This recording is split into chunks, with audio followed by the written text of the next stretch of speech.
What is a healthcare advance directive?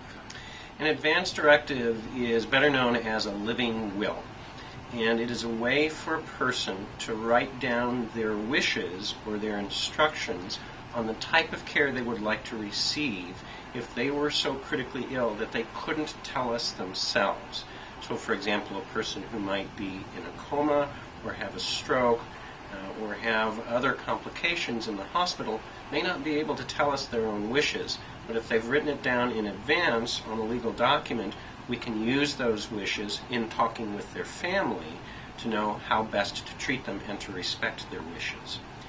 There's another form which is called a proxy decision maker, and that's where a person actually names who specifically they want to make decisions for them if they can't make them for themselves.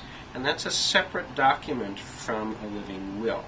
It's actually important to have both because the proxy decision maker is chosen by the patient.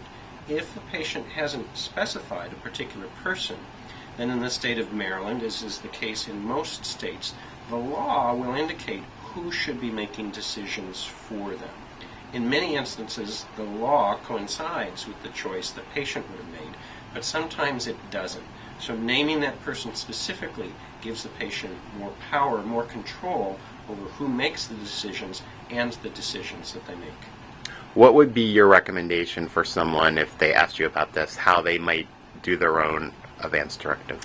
There is information about advanced directives on the internet. In the state of Maryland, the place to start is with the Maryland Attorney General's website, and they have lots of information about it there. Most hospitals, in fact, also have information about advanced directives. It can be confusing to know how do I start. And what I tell most people is start at least by designating who you would like to make decisions for you. If it's your wife or your husband or your life partner or your parents, whoever you would want that to be.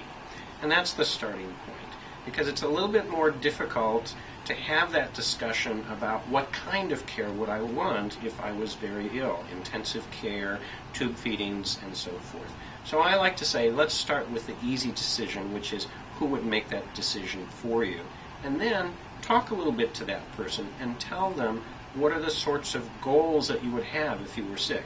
Would you be willing to wake up but perhaps have paralysis on one side of the body? Or, on the other hand, many people say they would never want to live in a vegetative state, but some people say they would.